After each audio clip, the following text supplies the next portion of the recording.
let's move on to the introduction of an inspiring book that can be a life changer. Today, it is You're a Badass. This book is written by Jen Sincero, and it's energizing and empowering self-help book that is funny as it's inspiring. Written with wit and charisma, Sincero combines motivational advice with personal anecdotes, offering readers practical tools to improve their lives. The book focuses on helping individuals realize their potential, boost their confidence, and make bold, positive changes. Sincero's tone is unapologetical, bold, and humorous, yet it's full of genuine insights that motivate readers to embrace their true selves. It's an accessible guide that encourages readers to stop playing small and take charge of their lives. Whether you're straightforward advice with a lighthearted, whether you'd like to improve your career, relationships, or personal growth, this book delivers you empowering messages. It's a call to action, asking readers to embrace their inner badass and confidently pursue the life they deserve. By the end of Sincero, a combination of humor, personal reflection, and practical tips makes this an uplifting read for anyone looking for self-improvement. Where is she? She is an author, motivator, speaker, and life coach known for her humorous and no nonsense approach to self help. Before she became a successful author, Sincero struggled with self doubt and financial instability. Her life wasn't always as glamorous as her current success. She grew up in a middle class family and, like many others, faced challenges growing up, especially in regard to building self confidence and navigating her career. A breakthrough came where she decided to take self control of her life, eventually becoming a best selling author and motivational speaker. Sincero's writing style reflects her personal journey, direct, relatable, and full of humor. Her passion for helping people improve their lives and overcome limiting beliefs is the cornerstone of her work. Beyond her bestseller, Sincero has written a number of other books focused on personal development and self empowerment. She holds a deep interest in the power of mindset and visualization in creating lasting change, and she thrives to make her teachings accessible to people from all walks of life. So, what is her background? She wrote this book after she had a series of breakthroughs in her own life. The book came from a desire to share the lessons she learned and to help others to realize their potential. After years of struggling financially and battling feelings of inadequacy, she found that embracing self love, confidence, and an unapologetic attitude was a key to turning her life around. Motivated by her own transformation, Sincero created a guide to help people tap into their inner power and stop limiting themselves. The book was written for anyone looking to change their lives, but who may be struggling with doubts, fear, or negative beliefs. It's not just a book about positive thinking, but about taking tangible, actionable steps to create the life you want. The essence of the book is rooted in Sincero's personal experiences of overcoming self-imposed barriers, finding success, and learning to love herself unconditionally. She believes that anyone can achieve their dreams with the right mindset and practical action. So You're a Badass is a fun, empowering guide to help readers to increase their power, eliminate self-doubt, and take bold action towards creating the life you desire. When I read the book, I did afterwards a small list of 7 tips, which I created from the book, which is first create your own life and believe in yourself. Let go of the limiting beliefs that hold you back. The first step to success is to believe that you are capable of achieving great things. Second, take responsibility for your life. Stop blaming external circumstances and take full responsibility for your actions, thoughts, and results. Use positive affirmations. Reinforce your self-worth and power through affirmations that shape your mindset for success. Surround yourself with positivity. Build a supportive environment by surrounding yourself with people who uplift and encourage you. And embrace failure as a learning opportunity. Don't fear failure. See it as a stepping stone to success and a chance to grow. Take bold action. Stop waiting for the perfect moment and start taking action toward your goals, even if it's imperfect. And practice gratitude. Cultivate a gratitude practice to stay focused on what's going well in your life and to attract more of it. I would like to give you here for the review also a summary with 5 quotes I took from the book from the author. You're a badass. You're incredible. Amazing, gorgeous, talented, and magnificent person. And you're worthy of all the love, success, and happiness the world has to offer. When you choose to believe in yourself, the universe will conspire to help you make your dreams come true. Fear is what people were afraid to dream. Don't let your fear of failure stop you from following your dreams. You get what you think you deserve. The way to change your life is to change your mindset and your sense of self-worth. Your universe is a mirror that reflects what you're putting out there. If you believe that you are a badass, the world will reflect that back to you. So this book is a joyful and empowering read, and I would like to start that you get a little bit out of it and feel what is it and what this book could help you. So let me start with chapter 7. I know you are, but what am I? A friend of mine, a brilliant writer, once caught me in panic when she suddenly became frozen with fear of the subject matter of the book she was working on and could no longer bring herself to write it. The book was, among many other splendid things, very personal, dark, and twisted. And my friend was concerned that it was too much, that it was crossing the line. That she was exposing herself as a giant, weirdo, pervert freak.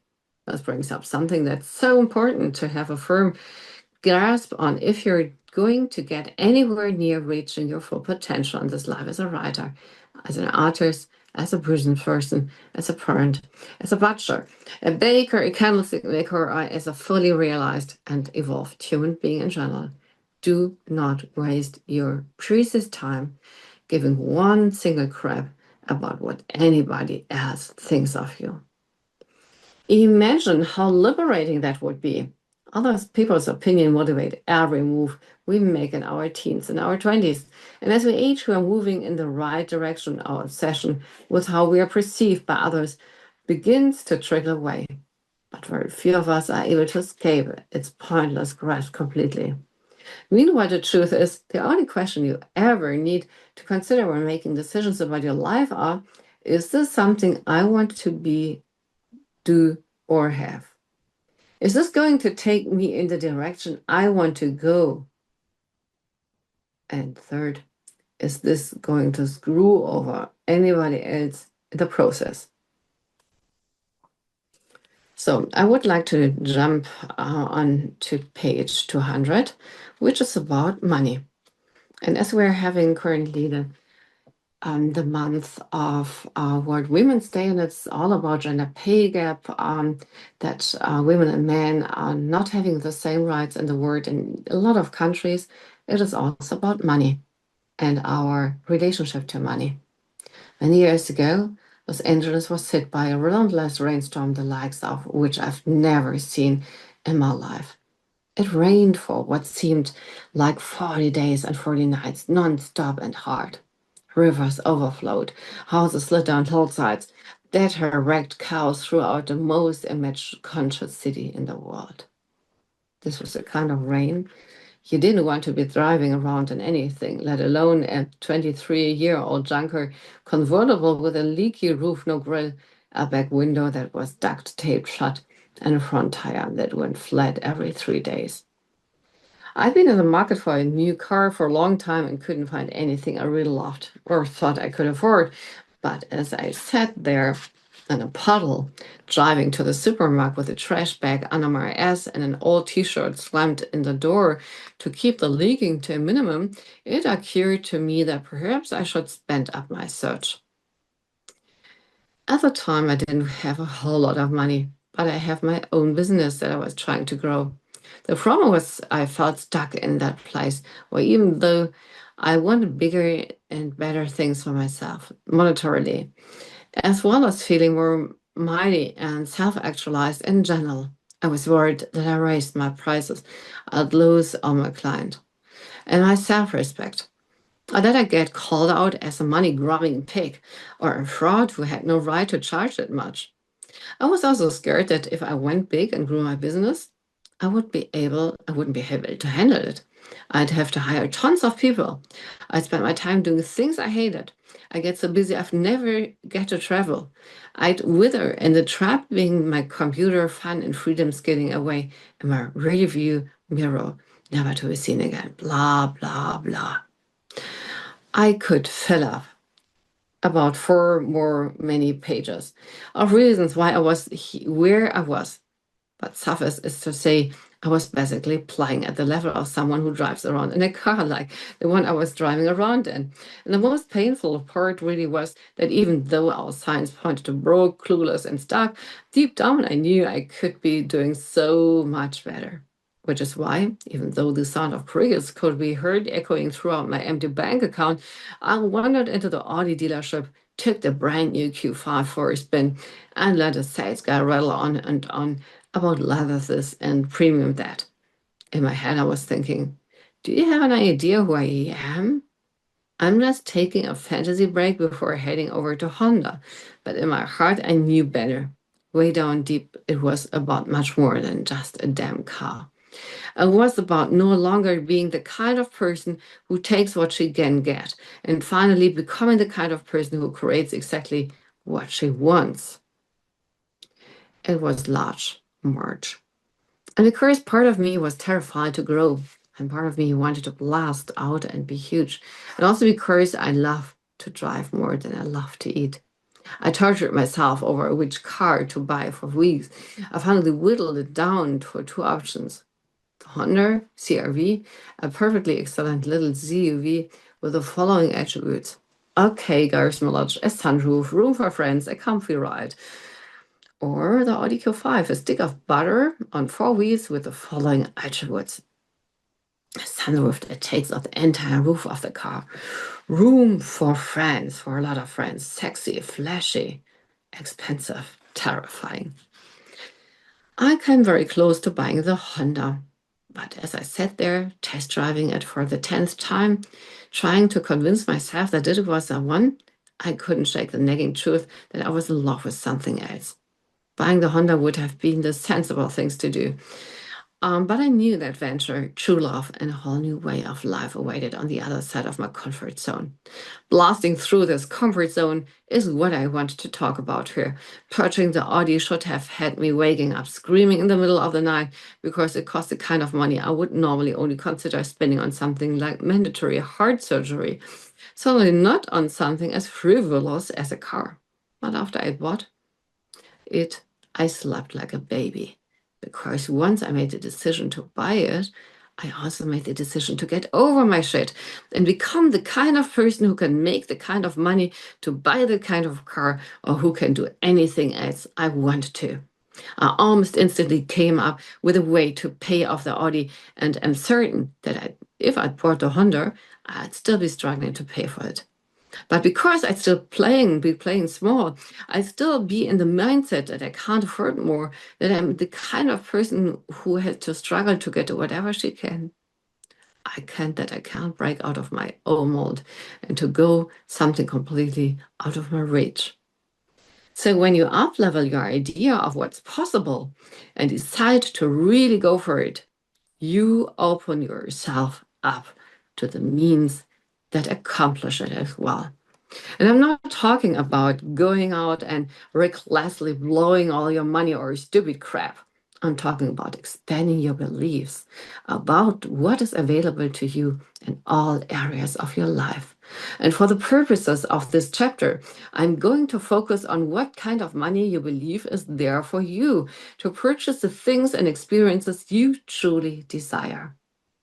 Whether or not the money is currently in your bank account, it is irrelevant. I didn't have the money either when I bought my new car. When you're available to play a bigger game, that is quit your bottom job and invest in your own business, buy a house, send your kids to private schools, hire a coach, hire a house cleaner, buy a new mattress, You either need to pay for it with the money you have or manifest the money if you don't have it already. And manifesting it is going to be pretty damn hard if you insist that not only it is not there for you, but that you aren't the kind of person who could ever make it or pay it off if you borrowed it. So you see, there's a lot more in it, and the Badass book, which can help you to feel better and to walk another way. But in the end, your beliefs hold the key to your financial success and to your path of life. And unfortunately, there we come to an end. And I hope you liked today's series. And I hope that you liked being with us today. Join us again next week as we continue on this empowering journey with you, sharing real stories of triumph, upliftment, and empowerment. Your presence and engagement mean the world to us. And we appreciate you taking the time to tune in. Don't hesitate to get involved. Thank you for being part of our community. And until next time, keep shining and empowering others. Together we can rise, and together we can make the world a better place. Together we can make the world a sustainable place. It's worth living in. Thank you.